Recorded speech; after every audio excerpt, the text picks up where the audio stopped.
Kakain kami. Sa presyo estudyante. Hello everyone, welcome back to my channel. Hope you guys are okay.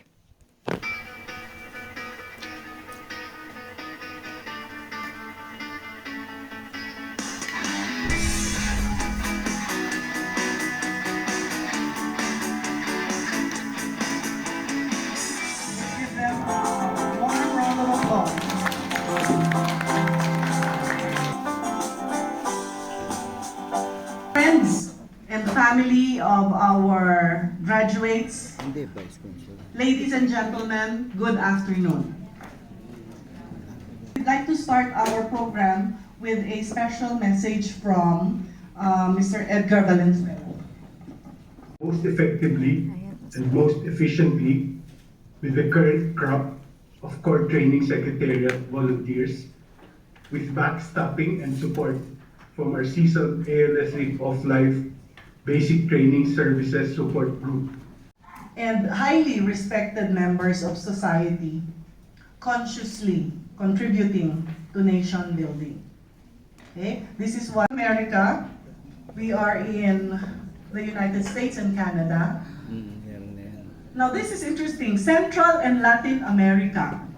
Hanggang dito umabot, oh my gosh, in the Cayman Islands, Guatemala, the Bahamas. I think I want to volunteer as a resource speaker here. The British Virgin Islands, St. Vincent and the Grenadines, Trinidad and Tobago. You know, when I was preparing this, I was thinking, Miss Universe ba to? Venezuela! So, there's a lot of room, I think, Dean. A lot of room where we are not yet there. Because I am sure in every nook and cranny of the entire world, the Filipino migrant worker is there. Most interesting for the group, no? Hong Kong, the first batch had 50 students. And then by 2013, worldwide, the number of students have grown to 588. And this is when the family LSE was also started. So they had 19 participants. So these are families of OFWs who are left behind in the Philippines. By 2018, in Hong Kong, I think we had about, siguro sa Hong Kong, mga less than 200 eh. And then worldwide, the figure has bloomed to 2015 graduates. And this is, by the way, this is all fueled by volunteers. Okay, our speakers, the resource speakers are volunteers. The organizers are all volunteers. In 2022, Edgar mentioned the program went 100% online. Now here in Hong Kong, during the years of the pandemic, we stopped delivering because we felt that Hong Kong is not yet ready for a fully online class. Because I remember I was a resource person for one online class. It was 8 hours by Zoom. I don't think you will survive that because I barely survived it. At the end of that 8 hours, I don't know what time of the day is it, what day of the month it is. It is so draining. Okay? So we said we will stop first. We will see what we can do, no?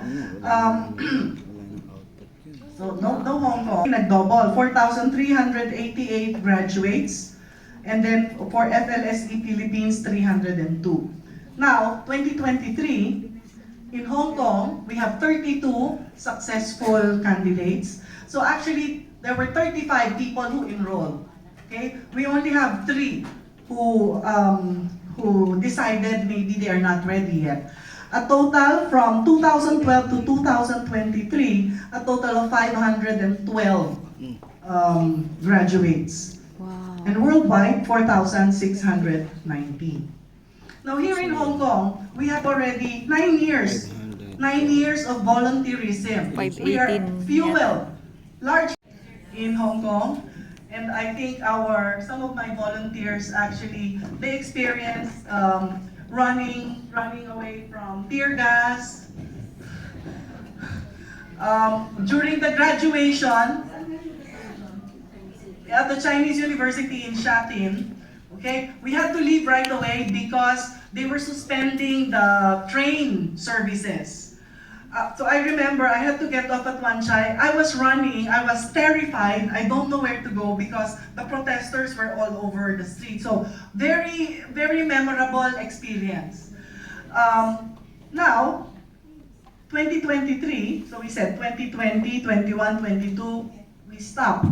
2023, whatever, parang ang nangyari, we had a windfall of good fortune in 2023. Okay? We were able to persuade Ateneo to allow us to do a hybrid. Okay? And we also were very fortunate to be sponsored by the City University of Hong Kong.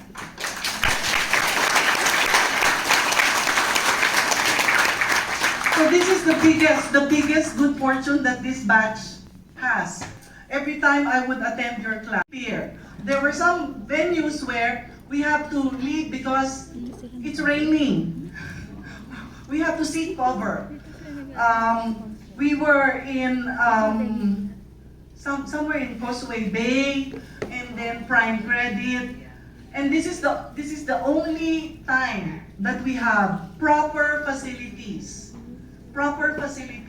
to ensure that you are in a space that is going to support your learning. Okay, and we have the City University of Hong Kong to thank for that. So, after 9 years, 12 batches, we have 514 graduates, kasama kayo doon. 514. Passion led us here. The passion of the Ateneo School of Government, the passion of Wimler Foundation, the passion of the volunteers. Because without the volunteers, there will be no ALSE of life in Hong Kong. He is an associate professor at the Department of Economics, where he serves as chair. He has been with the Ateneo for over 30 years in different capacities. He is a lecturer at the School of Government since 2005 and currently serves as the program manager for SDGs, or Sustainable Development Goals, at the Ateneo Institute of Sustainability. Outside the academy, he is actively involved in external networks as project coordinator for the Human Development Network from 2015 up to the present. And he's acting coordinator for the Sustainable Development Solutions Network Philippine chapter since 2016. He holds a PhD and MA in economics from the University of the Philippines. Dr. Philip Arnold Randy Suanyo.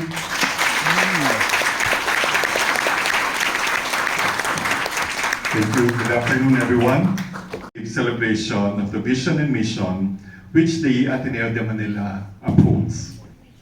The ALSE OF Life program, which you have successfully completed, serves as a testament to the Ateneo's commitment to nurturing leaders who are not only competent, but also grounded in values that echo the ideals of Ignatian spirituality.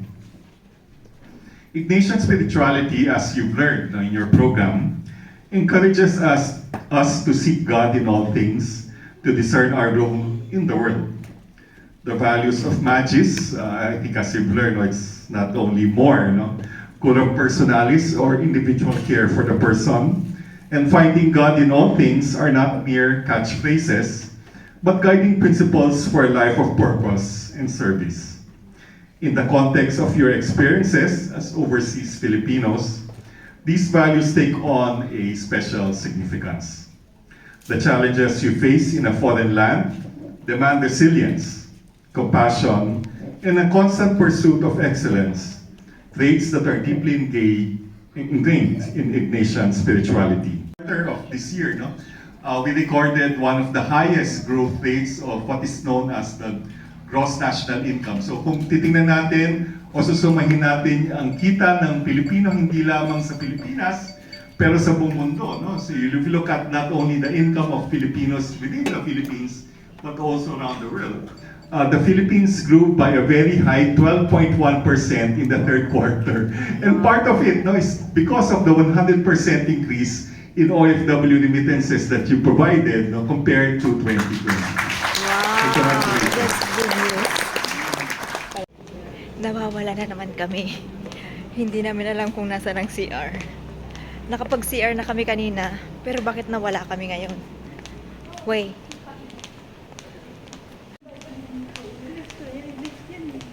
Lift 9. Hindi may pinag-CRan tayo kanina, di ba? Ito yun eh. Dito nga yun. He acknowledged the great sacrifice rendered by overseas Filipino workers and their role in the Philippines' transformative economic growth, contributing 1.8 trillion pesos to the Philippine economy in 2022, which is a major thing for a country like the Philippines. So indeed, mga kababayan, hindi lang sa komunidad at ekonomiya ng Hong Kong ang inyong kontribusyon sa pagkalinga, pag-aalaga at pag-aasikaso sa pang-araw-araw na pangangailangan nila, kundi ramdam na ramdam din ito sa Pilipinas. Kaya on behalf of the Philippine Consulate, maraming salamat po sa inyo. The call of God has always been clear. It is to live a life in service of Him, or ad maiorem Dei gloriam, but also to care for others and creation and strive towards a common good always. Number 2, remember to make a difference. So in 2015, my former professor and Philippine constitutionalist, Jesuit priest and Dean Emeritus of the Ateneo Law School at True Atenean, Father Joaquin Bernas, may he rest in peace, was asked on how he would want to be remembered. So he answered, perhaps just as someone who made a difference in the lives of people, whether it is a good or a bad one, it's up to them, but just as someone who made a difference in their lives. So just what Ms. Ana Martinez said earlier, a clear call to action, volunteer and pay it forward. Mr. Legazpi, or Cavelli, as he is fondly called, was appointed Assistant Secretary for Reintegration in August of 2022. He brings with him his own experience as an OFW himself after working and living in the Middle East for almost 30 years. Talo kayo, meron pa dyan sobrang 30 years. He retired as Vice President and Head of Compensation and Benefits from the Bank Al Jazeera in Jeddah in 2021 as one of the highest-ranking Filipino banking executives in Saudi Arabia. Cavelli currently owns and operates Vista de las Navas Resort in Las Navas, Northern Samar. So ina-advertise ko yon, but you will go there, you have to pay. Alright? He co-founded in 2015 the OFW Council of Leaders, or OCL, an organization that aims to unite and bridge the gap among almost 80 Filipino groups and organizations in Western Saudi Arabia. He had undertaken various initiatives and advocacies in favor of overseas Filipinos and migrant workers, especially for the distressed OFWs, in close coordination with Philippine Foreign Service Posts in Jeddah and Riyadh. He is now the Chairman Emeritus of the OCL after serving as Director General for 6 years. Similar to Wimler, Cavelli is a 2021 Presidential Awardee for Filipino individuals and organizations overseas. It's a search of organizations or individuals who have selflessly supported the relief, rehabilitation, and development programs for Filipinos both in the Philippines and abroad. In conferring the award, the President of the Republic of the Philippines recognizes his exemplary professional achievement, dedication, and leadership in assisting distressed Filipino migrant workers in Saudi Arabia. A public servant, a passionate entrepreneur, a banker by profession, and an OFW advocate by vocation. Ladies and gentlemen, it is my honor to introduce to you Mr. Venecio Legaspi to give us an inspirational talk.